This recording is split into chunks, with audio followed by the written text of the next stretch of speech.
नमस्कार दोस्तों, स्वागत है आपका स्केल अप 2 में, जो हमारी बिजनेस की सीरीज है।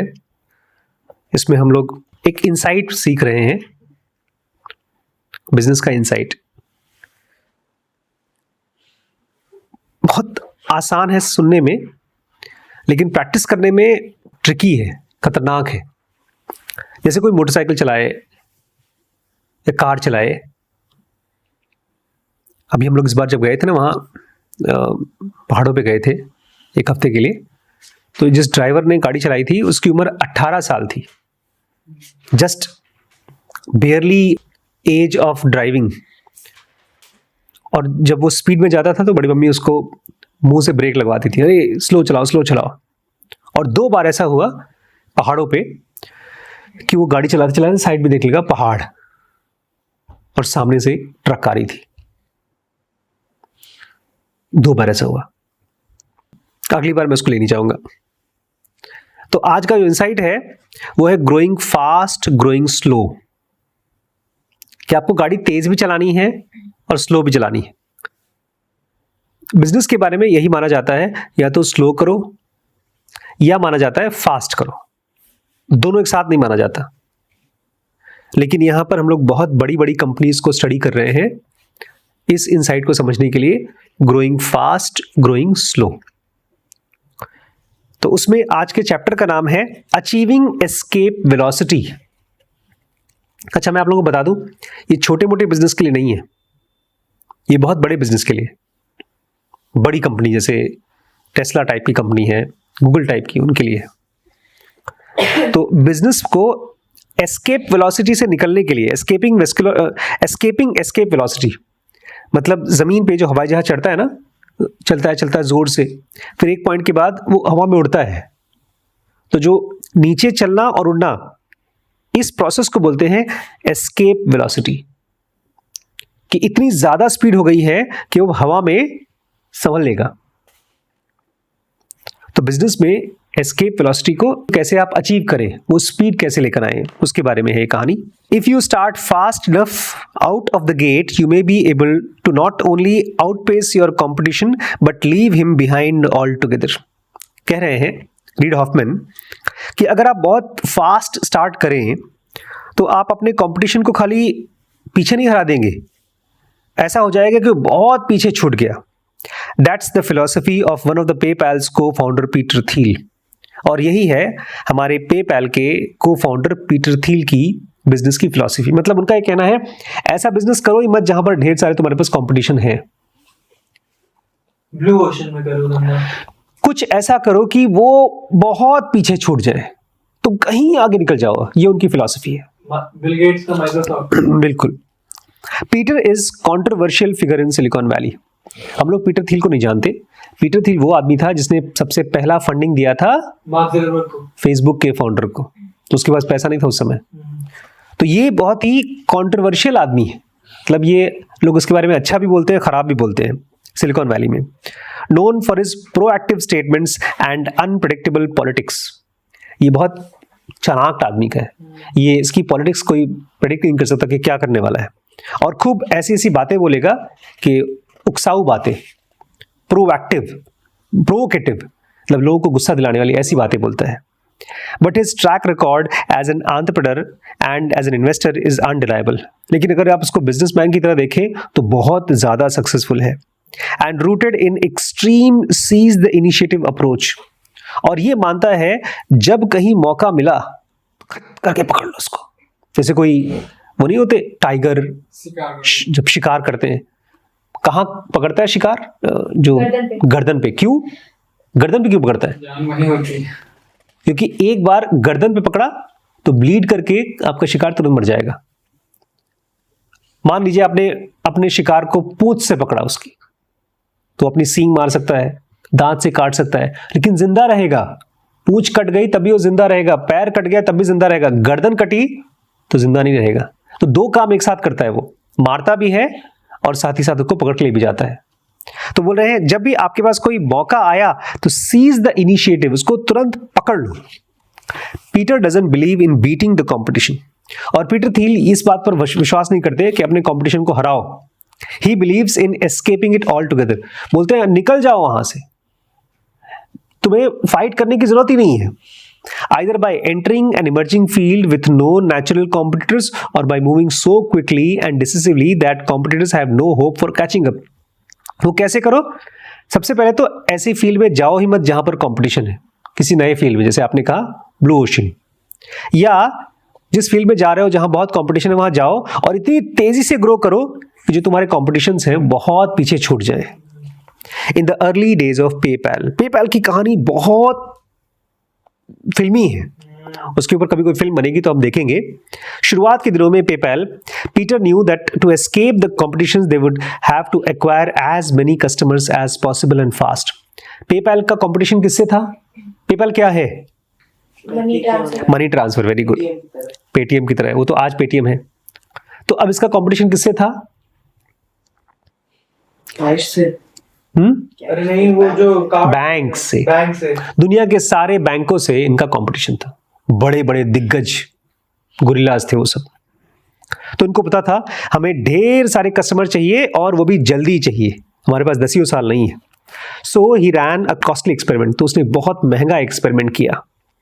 Most companies to find new customers set aside a budget to pay for advertisement. अब बड़ी बड़ी कंपनीज भी ना, जब उनको कस्टमर चाहिए होती है तो एक बजट रखते हैं ऐड चलाने के लिए, 2, 4, 10 करोड़ रुपए दे देंगे ऐड चलाने के लिए। But PayPal took a more direct route. PayPal ने कहा ना, हमको ऐड नहीं चलाना, हम सीधे काम करेंगे, पेइंग द कस्टमर देमसेल्फ। हमको कस्टमर चाहिए तो जो पैसा आप ऐड वालों को देंगे हम कस्टमर को सीधे देते हैं। If an existing PayPal customer referred to the service to a friend, they each get $10 online cash on the house. आज एक आदमी, मान लीजिए आप हैं, आप एक अपने दोस्त को रेफर करते हैं और वो ज्वाइन करता है, $10 आपका, ₹500 आपका ऑन द हाउस। कुछ नहीं, आप ₹1 मत जमा करिए, बट आप रेफर करिए, 500 आपका। अच्छा, और अगर मान लीजिए मैं ऐड ज्वाइन करता हूं तो उसमें, उससे देखिए कहीं ज्यादा महंगा है ये।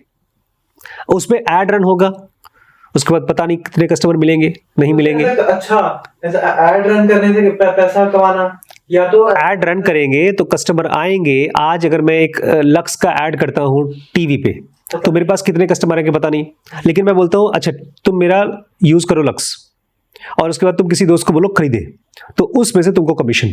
समझा? ठीक। It's not that Peter wanted to give away all the money, but he felt that it was the best, surest strategy to get off to the fast start. और इसमें बहुत खर्चा हुआ, बहुत ज़्यादा खर्चा हुआ। बोलते हैं उस ज़माने में जितना हम खर्च कर रहे थे वो ऐसा ही था जैसे कि हम छत पे से पैसा फेंक रहे हैं। तो ऐसा नहीं था अपना पैसा खत्म करना चाहते थे, लेकिन पीटर थिल के हिसाब से ये है surest strategy to get off to a fast start. अगर आप कोई बड़े बड़े दिग्गज बैंकों से भी आगे बढ़ना है तो ये सबसे श्योरेस्ट स्ट्रेटजी है आगे बढ़ने की। द लॉजिक वॉज सॉलिड, और इसके पीछे जो तर्क था वो सॉलिड था। First, by paying users this way it demonstrates PayPal's use case. PayPal क्या था? Money transfer. तो आप सबसे पहले तो कस्टमर को ये भरोसा दिला रहे हो कि हम मनी ट्रांसफर कर सकते हैं आपको, आप उनको रिफर करिए और आपके अकाउंट में पैसे ट्रांसफर हो गए। ऐसा नहीं आपको बैंक में जाके पैसा निकालना पड़ेगा, हम सीधे आपके ईमेल में पैसा दे रहे हैं। ये हो गया use case, the easy transfer of money. PayPal बहुत इजी ट्रांसफर ऑफ मनी था। Second, while this might seem expensive, it turned out to be much cheaper and more direct route to user acquisition than advertising program almost every other consumer internet company was using. बोलते दूसरी बात ये कि आपको लग सकता है ये महंगा है, लेकिन जितने कस्टमर्स हमने इकट्ठे किए उस तरीके से देखा जाए तो बहुत सस्ता था। We had to get to the scale as quickly as possible. हम लोग एक कंपनी थे पैसे ट्रांसफर की, तो हमको ढेर सारे कस्टमर चाहिए थे और बहुत ज़्यादा लोग चाहिए थे बहुत जल्दी। If we didn't maybe somebody else would beat us. और अगर हमने ऑनलाइन पैसा ट्रांसफर करने वाला सिस्टम नहीं चालू किया तो कोई और कर लेगा। And we wouldn't achieve escape velocity, और हम इतने बड़े नहीं बन पाएंगे जिसको आप बोल सकते हैं escape velocity. It turned out PayPal would later keep growing even after referral bonus stopped. और इस चीज़ से ऐसा हो गया कि जब पेपैल ने ये रेफरल बोनस 500 रुपये वाला बंद कर दिया तब भी वो ग्रो कर रहा था। But Peter couldn't be sure of that at this time. लेकिन ये पीटर को शुरू में नहीं पता था कि कब तक हमको पैसा देना है, पैसा देने के बाद जब रोक देंगे तब आएंगे कि नहीं आएंगे customers. You have to race really hard to scale fast. Peter कहते हैं तुम्हें बहुत तेजी से दौड़ना होगा तभी तुम स्केल कर सकते हो। At this point, PayPal didn't even have a business model fully worked out. बोलते हैं उस समय जब ये हम कर रहे थे 500 बांट रहे थे, उस समय हमारे पास कोई प्रॉपर बिजनेस मॉडल नहीं था कि हमारा पैसा कहाँ से आएगा। I thought that we either could get to scale or figure out our business model. बोलते हमारे पास दो ऑप्शन था, या तो हम ढेर सारे कस्टमर इकट्ठा कर लें या पहले हम बिजनेस मॉडल खोज लें। Peter says he opted to scale first and worry about business model later. उसने कहा बिजनेस मॉडल बाद में देखेंगे, पैसा कैसे आएगा बाद में देखेंगे, सबसे पहले कस्टमर बढ़ाओ, स्केल करो। While Peter was exponentially growing PayPal's user, he was also exponentially growing company's cost. तो एक तरफ तो हमारे पास ढेर सारे यूजर आ रहे थे पेपैल में, और साथ ही साथ हमारी कंपनी का खर्चा भी बहुत ज्यादा हो रहा था। We had a burn rate north of 10 million a month. उस समय हम लोग हर महीने $10 मिलियन खर्च करते थे। उसको बोलते हैं बर्न रेट, पैसा जलाया जा रहा था। $10 मिलियन कितना हो गया? 80-90 करोड़ रुपए हर महीना। 1 मिलियन कितना होगा? $1 मिलियन मतलब 8 करोड़। 8 करोड़ तो 10 मिलियन 80 करोड़ रुपए, और अभी पैसा कमा नहीं रहे। That was pretty uncomfortable, but plenty of business defer profitability sometimes for years. लेकिन बहुत सी कंपनीज हैं जो बोलती है हमको शुरू में प्रॉफिट नहीं चाहिए, बाद में ले लेंगे। जैसे Amazon भी ऐसी थी। Amazon ignored gripes from Wall Street investors for almost 2 decades. Amazon ठीक ऐसी कंपनी थी जिसने 20 साल तक उसने कहा हमको प्रॉफिट नहीं चाहिए, while diligently breaking free of their competition in one retail sector after the next. Amazon वो कंपनी है जिसने दुनिया की सबसे बड़ी कंपनी को बीट किया। कौन सी? वॉलमार्ट को। वॉलमार्ट पिछले कई सालों से दुनिया की सबसे बड़ी रिटेल कंपनी है, उनके पास सबसे ज्यादा कस्टमर्स थे। तो Amazon ने कहा ठीक है, हम पैसा कैसे कमाएंगे बाद में सोचेंगे, सबसे पहले हमको कस्टमर चाहिए। कितने कस्टमर चाहिए? जितने वॉलमार्ट के पास है उससे कहीं ज्यादा। 20 साल तक वो केवल कस्टमर इकट्ठा करता रहा। एक एंटरप्रेन्योर कहता है कि मैं तो रोज सुबह उठ करके ये खुशी में आता हूँ कि आज चलो मेरे धंधे में तो Amazon नहीं आया, मेरे भी कस्टमर ले जाएगा। Even as PayPal was zooming out of the gate, there was no point at which the company could rest easy. बोलते हम बहुत तेजी से ग्रो कर रहे थे पेपैल में, लेकिन फिर भी हम आराम नहीं कर सकते थे। Escape velocity is not a fixed speed. अच्छा, escape velocity मतलब एक प्लेन किस पॉइंट पर हवा में उड़ेगा, ये कोई फिक्स्ड स्पीड नहीं है। अगर कोई भारी भरकम हवाई जहाज हो तो उसका स्पीड ज़्यादा होगा, कोई हल्का हवाई जहाज हो तो कम स्पीड पे हवा में उड़ जाएगा। It is always relative to competition. लेकिन बिजनेस में आपकी एस्केप वेलोसिटी डिपेंड करती है कंपटीशन से, कि आपका कंपटीशन कितनी तेज ग्रो कर रहा है, आपको उनसे आगे बढ़ना है ना। Your fastest competitor determines how hard you hit the gas. आप कितना तेज चलेंगे ये डिपेंड करता है आपका सबसे तेज चलने वाला competitor. And PayPal had fierce competition in eBay, और पेपैल का जो सबसे तेज कंपटीशन था वो एक कंपनी थी ईबे। बाद में ईबे ने इसको खरीदा था पेपैल को बहुत पैसा दे करके, which was itself rolling out new online payment system. EBay भी अपना खुद का एक ऑनलाइन पेइंग सिस्टम बना रहा था जो चाहता था कि पेपैल से भी बेटर हो। Here's where nimble startups have an advantage over established company. अब सुनिए, eBay उस समय बहुत बड़ी कंपनी हो गई थी, और अगर आपकी छोटी कंपनी है जिसमें कुछ 10, 20, 50, 100 लोग काम करते हैं तो उसको बोलते हैं निम्बल स्टार्टअप। निम्बल मतलब छोटी कंपनी। तो अगर आप निम्बल कंपनी है तो आपके पास ज्यादा फायदा है एक बड़ी कंपनी से। कैसे? एक मिनट, क्या क्वेश्चन है? एक बड़ी कंपनी है और एक छोटी कंपनी है, एक में है करीब 3-4 हज़ार एम्प्लॉइज, एक में है मुश्किल से 50-100 एम्प्लॉइज। तो कौन सी एडवांटेजियस है, कौन सी फायदे में है? अरे ये छोटी कंपनी, क्योंकि आप उसको इजीली पिवट कर सकते हैं क्योंकि छोटी। Very good. लेकिन देखने में लगता है कि एक बड़ी कंपनी के पास ज्यादा पैसा है, ज्यादा एम्प्लॉय तो कर लेगा, लेकिन अगर आप छोटी कंपनी फिर भी आपके पास एडवांटेज है। कैसे? देखिए, escape velocity is not fixed speed, it is always relative to competition. कि अब अगर आपको बिजनेस आपको ग्रो करना ही है, आपके पास ढेर सारी फंडिंग मिल गई है और आपको ढेर सारे कस्टमर चाहिए। बिजनेस में एस्केप वेलोसिटी मतलब कस्टमर्स, ढेर सारे कस्टमर्स। तो ये आपको जिस मार्केट में है, जिस इंडस्ट्री में है, आपके पास जो जो कॉम्पिटिशन्स हैं, जैसे अगर आपको कोई रेस्टोरेंट खोलना है लखीमपुर में, तो अभी लखीमपुर में अच्छे रेस्टोरेंट का कोई कंपटीशन नहीं है। अगर हमारे पास पैसा हो और हम लोग नटराज होटल की तरह, या अभी रिसेंटली कौन सा एक होटल में अच्छा खाना खाया हमने, मैं और बड़ी मम्मी गए थे, पहाड़ों में नहीं, हाँ उडुपी जाते हैं, हर बार जाते हैं, उडुपी वाला खा के आते हैं हम लोग नैनीताल से। नटराज होटल यहाँ खाए थे, और कोई बताइए जो अच्छा होटल हो। बैंगलोर में रामेश्वरम कैफ़े था, और रामेश्वरम के बाद एक और कैफ़े था जो उससे भी सस्ता, उससे भी, और उसका नाम था टिफ़िन वाला और समथिंग। तो उस टाइप के यहाँ पर कंपटीशन नहीं है, वहाँ बहुत कंपटीशन है बैंगलोर में। देखिए मैंने रामेश्वरम कैफ़े में खाया, उसके बाद जब ये वाले टिफ़िन वाले में खाया, अब वहाँ नहीं जाने का मन करता मुझे, क्योंकि उनका महंगा और बहुत तिल्हा होता है। और पिछली बार आया था मैं खाली उन्हीं की गागा कर रहा था, बड़ी तारीफ कर रहा था। तो वहाँ पर तो कंपटीशन है, अगर जहाँ कंपटीशन है वहाँ पर आपको बहुत ज़्यादा तेज़ी से ग्रो करना पड़ेगा, जहाँ कंपटीशन नहीं है वहाँ पर धीमे धीमे कर सकते हैं। Anyways, here is where nimble startup have advantage over established companies. अब हमारे पास मान लीजिए छोटी कंपनी है, जैसे आपका फिजिक्स वाला है, फिजिक्स वाला की छोटी कंपनी है, और उसके कंपटीशन में बहुत बड़े बड़े दिग्गज हैं। कोचिंग इंडस्ट्री में आकाश, बाईजूस, वेदांतु, ये सब बहुत बड़े दिग्गज हैं, अनअकैडमी। तो अगर आपकी छोटी कंपनी है, उसको बोलते हैं निम्बल कंपनी, मतलब एकदम बच्ची सी। तो उसकी कंपटीशन के सामने बहुत, उसके बाद एडवांटेज क्या है, फायदे क्या है, सुनिए। The reality is your most dangerous competitors are rarely the big guys like eBay. बोलता है उस जमाने में हम लोग को लग रहा था कि हमारा जो सबसे खतरनाक कंपटीशन है वो ईबे है।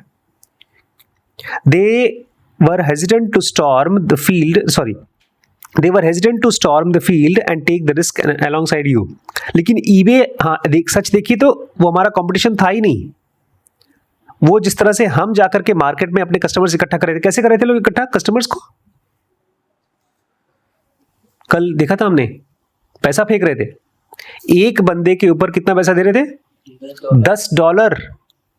अगर किसी ने पेपैल में उस समय यही काम कर लिया कि लोगों को पकड़ पकड़ के एक एक अकाउंट खुलवा रहे हैं, कोई भी नाम है अकाउंट खुलवाओ, कोई भी नाम है अकाउंट खुलवाओ। एक बार मेरे साथ हुआ, मैं था वहाँ, PL सिंह मैम क्या रहता था, एक बंदा मुझे बोला, उसने कहा कि मैं एक स्टार्टअप बना रहा हूँ जिसमें स्कूल्स चाहिए मुझे, ढेर सारे स्कूल्स, और उसने मुझे कहा पर स्कूल में 5,000 दूंगा, उसका बस आप हमारे साथ एनरोल करा दीजिए और उसके बच्चे हमारा प्रोडक्ट यूज़ करेंगे फ्यूचर में जब मैं बना लूँगा तो। मैंने कहा ठीक है, और कैसे पता चलेगा कि वो स्कूल्स आपके साथ एनरोल्ड हैं? तो उसने बताया एक मैं आपको फॉर्म भेजूंगा, उसमें स्कूल का साइन वाइन करा करके सील लगवा लीजिएगा। मैंने कहा ठीक है। मैं एक स्कूल गया, उसको बताया समझाया, उसने कहा नहीं, मैंने रिक्वेस्ट किया, उसने कर लिया। फिर उसने कहा सील लगाने के लिए, सील उसके पास था नहीं, तो उसने कहा एक काम करिए आप बना करके सील लगा लीजिएगा और बाद में हम उस पर साइन कर देंगे। तो मैं कहा भाई 5,000 का मामला था, सील बनता है स्टैम्प 50 रुपये का। मैंने गया उसका स्टैम्प बनवा लिया और उसके बाद जाकर के लखीमपुर में जितने स्कूल हैं सबका स्टैम्प बनवा लिया। मेरे पास हो गए करीब 30 स्टैम्प, और सबके प्रिंसिपल्स का नाम पूछा, नीचे साइन किया, स्टैम्प लगाया और उनको भेज दिया। तो कितने हो गए, 30 स्टैम्प्स हो गए थे इंटू 5,000, 50,000 इंटू 1.5 लाख रुपए मैंने उससे लिए। मिला? हाँ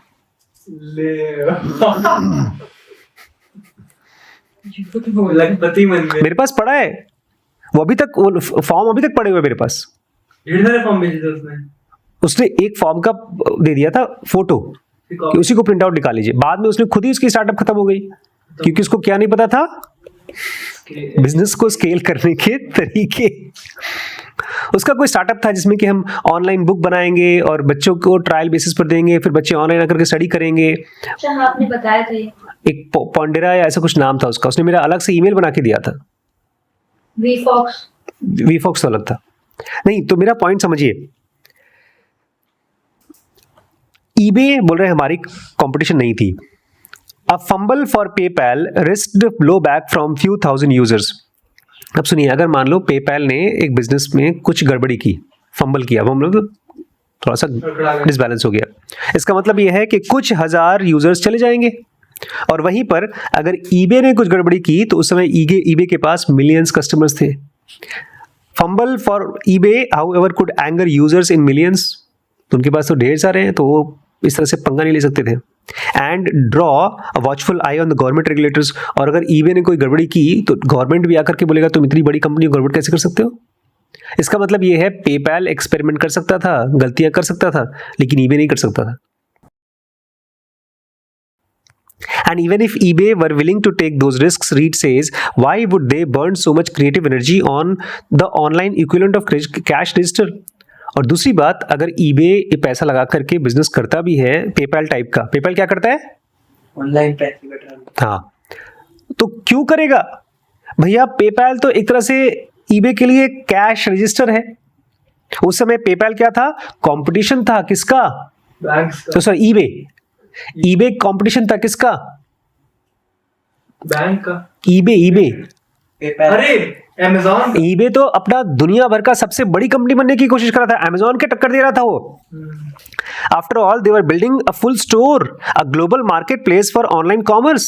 वो पूरी दुनिया में सब कुछ बेचने के प्लान कर रहे थे. उनको ये खाली ऑनलाइन पेमेंट गेटवे नहीं चाहिए था. So what if a little company is hijacking the checkout counter. उसने कहा ईबे वालों ने, सुनो पेपैल मतलब हमारा चेकआउट काउंटर, ठीक है, चेकआउट काउंटर कोई और ले तो कोई फर्क नहीं पड़ता. So while we were wringing our hands over eBay's new payment system, we also were encouraging to see that they took more than a year to roll it out. बोलते हैं एक तरफ हम अपने पेपैल को जब प्रोडक्ट को launch कर रहे थे, हम फटाफट कर रहे थे और उनको कितना टाइम लग रहा था? 1 साल. जो हमको लग रहा था हफ्ता भर, उनको 1 साल लग रहा था. ये है छोटी कंपनी वर्सेस बड़ी company. Meanwhile, PayPal was growing and growing. और इसी बीच में PayPal पैसे ऑब्वियसली दे करके ग्रो कर रहा था और ग्रो कर रहा था, locking up large base, user base, और ढेर सारे यूजर्स हमारे साथ लॉक हो रहे थे. Peter understood that even when you start out in a very competitive situation, over time escape velocity can get you to a place where fewer and fewer challenges remain. अब ध्यान से सुनिए मेरी बात को. अभी आप लोग हमारे बिजनेस को बहुत हल्के से ले रहे हैं, चाहे रिम्पी स्कैन को, चाहे डीप नॉलेज को. अगर हम लोग इनसे सीखे, पीटर से और पेपैल से. पीटर कहते हैं पेपैल में कि अगर आप किसी बहुत कॉम्पिटिटिव सिचुएशन में हैं, जबकि हम लोग बहुत कॉम्पिटिटिव सिचुएशन में नहीं है, बट फिर भी अगर आप हैं तो भी ओवर टाइम समय बीतता जाए और आप कस्टमर्स लेते जाओ, एस्केप वेलोसिटी आएगा और आप ऐसी जगह पहुंच जाओगे जहां कम चैलेंजेस हैं. मतलब आपके पास कंपटीशन बहुत कम है. आज हम लोग कंपटीशन में हैं आचार्य प्रशांत के, श्री एम के, हमारा जो डीप नॉलेज है, लेकिन अभी भी हमारा प्रोडक्ट उनसे काफ़ी अलग है. जो लोग हमारे कोर्सेज ज्वाइन करते हैं, वो लोग गुरु नहीं चाहते, वो लोग इंटेलेक्चुअल हैं.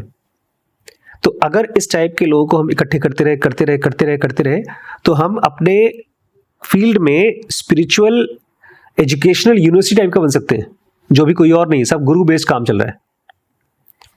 लेकिन उसके लिए क्या करना पड़ेगा? आपको धीरे धीरे यूजर्स इकट्ठा करना पड़ेगा. अगर आप वो नहीं करते तो आपकी कंपनी खत्म हो जाएगी. स्लोली ग्रो कर रहे हैं हम लोग. But how do you know you are hitting escape velocity? अब सवाल ये उठता है कि आपको कैसे पता चलेगा कि आप एस्केप वेलोसिटी को टच कर रहे हो, कि आपकी हवाई जहाज जमीन पे गोल गोल नहीं घूम रही है, उड़ेगी भी. कैसे पता चलता है? Peter had a formula. इसका एक फॉर्मूला बनाया था पीटर थील ने. I used to have this equation written on PayPal whiteboards. बोलते हैं ये इक्वेशन बना करके हमने पेपैल के व्हाइट बोर्ड पे लिखा था, एक ऑफिस के व्हाइट बोर्ड पे. He can still rattle it out. और पीटर को तो अभी भी याद है, U नीचे T is equal to U नीचे O E x T, E raise to x T. एक फॉर्मूला है where U sub 0 is initial users, जहां पर U मतलब शुरुआत के user, 1 2 3 initial users. U sub T is user at the time, और T मतलब इस समय हमारे, मतलब अगर 0 day 1, 0 user day 1, 10 user day 2, 200 user day 5, ऐसे UT. देखिए UT, U के नीचे T, and E to the XT is exponential growth factor, और बगल में है E raise to XT. XT मतलब exponential growth factor. And if you get X up, the exponent rises even more quickly. बस आपको X बढ़ाना है. X क्या है? आपके number of users. Got that? समझ में आया? X है नंबर ऑफ, अच्छा, और U है इनिशियल अभी के. मुझे बिल्कुल नहीं समझ में आया. मुझे फॉर्मूला समझ में नहीं आया, मुझे नहीं आता। इसलिए लिख रहा है नो वरीज इफ नॉट। अगर आपको नहीं समझ में आया कोई बात नहीं। सफिक्स टू से PayPal x was such that it's user base was growing up 7% every day. जो एक्स लिखा है इसका मतलब हर रोज पेपैल के जो यूजर्स थे 7% बढ़ रहे थे। 7% बढ़ने का मतलब आज 1 है तो आज अगर 100 है तो कल कितना होगा 107, फिर परसों उसका भी 7%। लेकिन ये हल्का, हाँ 7% पर डे, 7% पर डे। सुनिए ये ग्रोथ कितनी फास्ट थी। PayPal started with 24 users and very quickly reached 1000। PayPal के पास यूजर्स आ रहे थे एकदम नए लोग, जैसे हम लोग बैंक अकाउंट खोलते हैं। अभी हमने खुलवाया ना आप लोग का बैंक अकाउंट, यहाँ पे आप लोग का बंधन बैंक में और एसबीआई में खुला है, आईसीआईसीआई में खुला है। लेकिन अगर कोई और अगला बैंक आ जाए और मुझसे बोलो कि आप मेरा अकाउंट खोल लीजिए तो मैं नहीं खोलूंगा। लेकिन पेपैल में डे 1 में 24 यूजर, बहुत जल्दी वो लोग पहुंच गए 1000 एक महीने में। नहीं एक पेपैल स्टार्टेड विद 24। शुरुआत में पेपैल के पास थे 24 यूजर, 24 यूजर्स, और बहुत जल्दी डेज नहीं बताया लेकिन वो पहुंच गए 1000 पे। अ मंथ आफ्टर दैट, उसके 1 महीने बाद 13,000, उसके 1 महीने बाद 100,000, 1 लाख, और 3 महीने के बाद 1 मिलियन यूजर्स, 10 लाख। 3 महीनों में।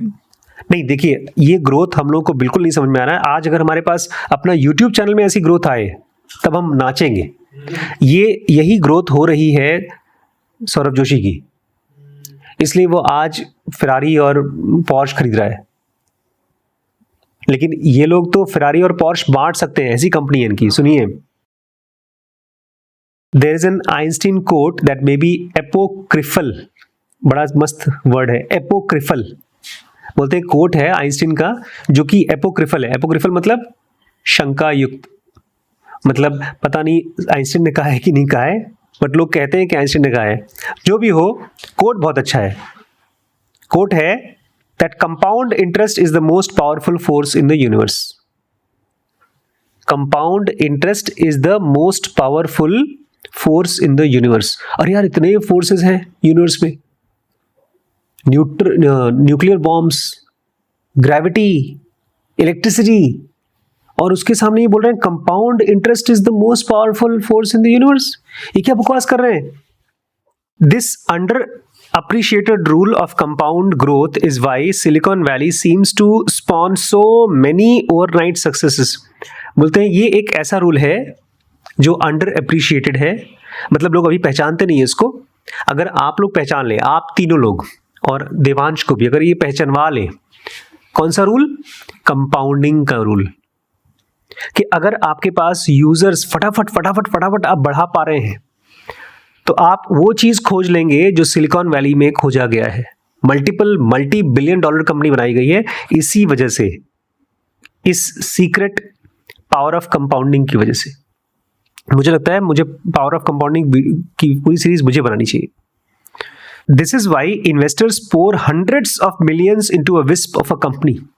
यही कंपाउंडिंग की वजह से ही बड़े बड़े investors wisp of a company में hundreds of millions of dollar डाल देते हैं। विस्प ऑफ अ कंपनी मतलब थिन, पतली सी छोटी सी कंपनी, जो कंपनी भी नहीं है, जिसका कोई हिस्ट्री भी नहीं है, लेकिन उनको दिख रहा है कि ये बहुत तेजी से ग्रो कर रही है, नंबर ऑफ यूजर्स बहुत तेजी से बढ़ रहे हैं, इसी वजह से लोग इसमें पैसे लगाते हैं। Anyone who understand the power of compound growth will keep funding you. आप खाली ये रूल समझ लें अच्छी तरीके से, और आप अगर उन लोगों से मिल लें जो पावर ऑफ कंपाउंडिंग जानते हैं और उनके पास पैसा है, और आप ये रूल जानते हैं, और आप किसी तरह से अपने पास यूजर बेस, किसी फील्ड में, हम लोग अपने कोर्सेज की फील्ड में या किसी भी फील्ड में आप यूजर्स को कंपाउंड करना सीख लें, और आपकी मिलियंस एंड बिलियंस डॉलर्स की कंपनी बन जाएगी। As long as they keep funding you, you can keep growing. तो करना क्या है, उनका फंड ले लो, पैसा लो और ग्रो करते रहो, उसी पैसे से ही ग्रो करते रहो। जैसे कि पेपैल ने किया, शुरू में प्रॉफिट नहीं आ रहा था, पैसा लगा कर यूजर्स इकट्ठा कर रहे थे. But be aware that sustaining escape velocity the force that enabled you to secure huge sums of capital in the first place may also require you to spend at an alarming rate. लेकिन ध्यान सुनिए एक बात, जब आपके पास पैसा आता है ना ढेर सारा, तो तर यार वेस्ट नहीं करते यार, खत्म हो जाएगा. ठीक है, समझ में आया? आपके पास पैसा आया तो हम बचा के रखना चाहते हैं. पैसा क्यों बचा के रखना चाहते हैं? ताकि उसको एंजॉय कर सके ना भाई. पैसा वेस्ट नहीं करेंगे हम लोग, घूमेंगे फिरेंगे, सामान खरीदेंगे, एंजॉय करेंगे. लेकिन ये पैसा किस लिए दिया उन लोगों ने, इन्वेस्टर्स ने? कंपनी में लगाने के लिए, कंपनी में तेजी से लगाने के लिए. ये भी बहुत बड़ी प्रॉब्लम है. आज के आज अगर कोई मुझे 50 या 100 करोड़ रुपए दे दे और बोले डॉक्टर साहब खूब जोर से अपनी कंपनी को ग्रो करो, मुझे नहीं पता क्या करना है. तो ये लास्ट सेंटेंस यही बोल रहा है, you may also require to spend at a alarming rate. जब इन्वेस्टर्स आपको पैसा देते हैं तो वो चाहते हैं आप उसको अलार्मिंग रेट पर, इस रेट पर के अलार्म बज रहा है. सुबह उठा है, देखा है सुबह उठते समय अलार्म कैसे बजता है? उठो उठो उठो. आपके बैंक में रखने के लिए इन्वेस्टर पैसा नहीं दे रहा है कि लो बेटा 100 करोड़ अपने बैंक पे रख लो, आराम से मजे करो, वर्ल्ड टूर कर लेना. नहीं, वो चाहता है हर रोज 1 करोड़ रुपए खर्च करो, ऐसा अलार्मिंग रेट पे खर्च करो. In the end PayPal secured such dominant position in online payment sector. और उसी की वजह से अंत में पेपैल ने ऑनलाइन पेमेंट सेक्टर में दुनिया की सबसे बड़ी कंपनी बन गई, ऑनलाइन बैंकों से भी बड़ी. And did so at warp speed. और ये हुआ भी बहुत तेजी से. That the larger slower eBay was left with no choice. और हमसे बड़ी कंपनी लार्जर, लेकिन हमसे स्लो कंपनी ईबे, उसके पास कोई चॉइस नहीं बचा. और क्या किया ईबे ने? It stop trying to compete with PayPal, instead bought it. उसने पेपैल के साथ कंपटीशन खत्म कर दिया और बोला पेपैल को मैं तुमको खरीदती हूं. 2002 में $1.5 बिलियन की कंपनी खरीदी गई, पेपैल को खरीद लिया ईबे ने. लेकिन इससे भी बड़ी बात, उस समय जिस समय कंपनी खरीदी गई थी उसकी टोटल मार्केट कैपिटलाइजेशन अखबार के हिसाब से, मतलब उसकी कीमत कितनी थी? $247 बिलियन. ये उसकी मार्केट कैपिटलाइजेशन थी. तो सीक्रेट क्या है आज जो हमने सीखा है? सब कुछ पैसा वैसा होने के बावजूद आपको यह पता होना चाहिए कि यूजर्स कितनी तेजी से और कैसे बढ़ाएं. और इसीलिए आज की डेट में YouTube और ट्विटर और इस तरह की जो कंपनीज हैं उसको लोग खूब ढेर सारा पैसा देकर के ऐड कराते हैं. अच्छी कंपनीज, एक तरफ आप अपने प्रोडक्ट के ऊपर काम करते हैं, बहुत अच्छा प्रोडक्ट बनाते हैं, और ये जो कंपनीज है, YouTube है, Instagram है, ये आपको मल्टीपल यूजर्स लाने की कोशिश करते हैं, दे देते हैं. और आप YouTube से भी बड़ी कंपनी बन सकते हैं YouTube को यूज करके. बट इसमें सीक्रेट क्या हम लोग सीख रहे हैं? कभी आपको ग्रो फास्ट करना पड़ेगा, कभी स्लो करना पड़ेगा. कल हम लोग एरिक श्मिट को जानते हैं? एरिक श्मिट गूगल के सीईओ थे. अभी कौन है गूगल का सीईओ? सुंदर पिचई है. इससे पहले गूगल के सीईओ थे और उन्होंने ग्रो स्लो किया. ये तो हमने आज पढ़ा ग्रो फास्ट का, लेकिन कभी कभी आपको ग्रो स्लो करना पड़ता है. वो हम लोग कल के वीडियो में पढ़ेंगे जिसका नाम होगा डिसाइड डिसाइड डिसाइड. ये कल के टॉपिक का नाम है, डिसाइड डिसाइड डिसाइड.